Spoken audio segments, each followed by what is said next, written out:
It's been 14 days since the Democrats had to face the truth. They stink worse than the Capitol's men's room after Jerry Nadler's lunch of curry clam soup. Poor Jerry. But we've talked about what the winners can do now. What about the losers? And there are losers, but it's not the ones having public meltdowns. They're victims too. They're no different than a hypochondriac being told that their pimple is a tumor. I'm talking about the party elites like Jamie Raskin, Adam Schiff, or David Muir, the idiots who fueled all those lies. So normally we don't give advice to people who hate us, but we're only doing this because we want them to be as happy as we are, or at least as bubbly as Brit Hume. So Dems, you need to ask yourself, where did you get your information from? The people that gave you Trump hoaxes and phony fact checks also gave you the polls that had Kamala fans wasting money on champagne when they should have been buying Prozac in bulk. The people you trust to give you the news steered you wrong. Why? Were you allowing yourself to be fooled? It's like when I tell Kilmeade to meet me for lunch, then when he leaves the building, I take a crap in his office drawer. Prequel. If you feel deceived, that's not our fault. Blame the media that you relied on.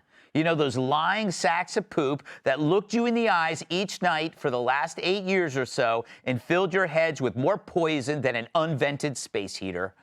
So maybe find alternatives. You're off to a great start by watching this show. I've now gained all of Lawrence O'Donnell's former viewers, and I welcome all 12 of you. Because if you really want to correct your course, you can't do that with a faulty GPS. Take NBC News, who's claiming Trump won due to the diploma divide. In other words, people who voted for Kamala were just more educated and smarter. Well, if that's true, explain this. 1 second, guys, 1 second. So I don't take lightly the call. Sorry, guys, I'm a little nervous. Thank you. She's passionate, she's compassionate, she shows empathy, and most of all, she is not delusional. Yeah. Yeah. Okay. See, saying you lost because you were smarter than us is a denial of reality. It's like saying the sky isn't blue, the earth isn't round, or Joy Behar doesn't have a face that would knock a buzzard off a wagon. She knows it. It's a lot of parts to that one. I know. You know, and it's killing your party faster than inviting Chris Wallace to an orgy. When you lose, maybe just admit the winners knew something you didn't. It had nothing to do with credentials or degrees. Right now, your worldview is upside down, and really, who wants to look up Hillary's skirt?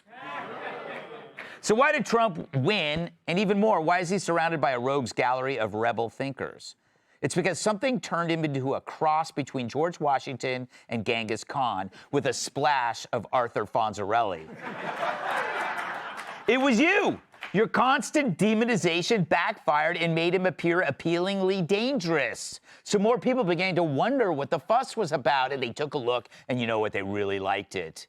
Trump has the same effect punk rock did in the 70s, upsetting the bores and attracting the rebels. Suddenly, my Air Supply shirt wasn't getting the ladies. So maybe try doing something you've never done. Assume we're acting on our best intentions, not our worst. Stop calling us garbage just because we don't think biology is a social construct. We aren't trying to hurt anyone. We just want the best for our families. The problem is you've made your family less relevant than politics. And those muscles of familial concern have atrophied. Maybe, just maybe, ask what's best for your family, even if you hate them. As an experiment, present their side of the argument to yourself. It's called steel manning, and it's the opposite of straw manning, but not quite Peyton Manning. Finally, start kicking the tires of identity politics. Look at it. Look at what it actually means, who it really helps, and for how long. Like a line of cocaine at a funeral, you'll see it's a temporary high. Instead of uniting people, identity politics pits them against each other. It's more divisive than wearing a leopard print thong on safari. I know, I learned that the hard way. It's a strategy, though, to keep us from focusing together on the real problems and the real culprits. People make money off our conflict. Those are the people who need an ass kicking. And on that point, we can join together. So come on in. The melting pot is warm. I made sure of that. Hey, Sean Hannity here. Hey, click here to subscribe to Fox News YouTube page and catch our hottest interviews and most compelling analysis. You will not get it anywhere else.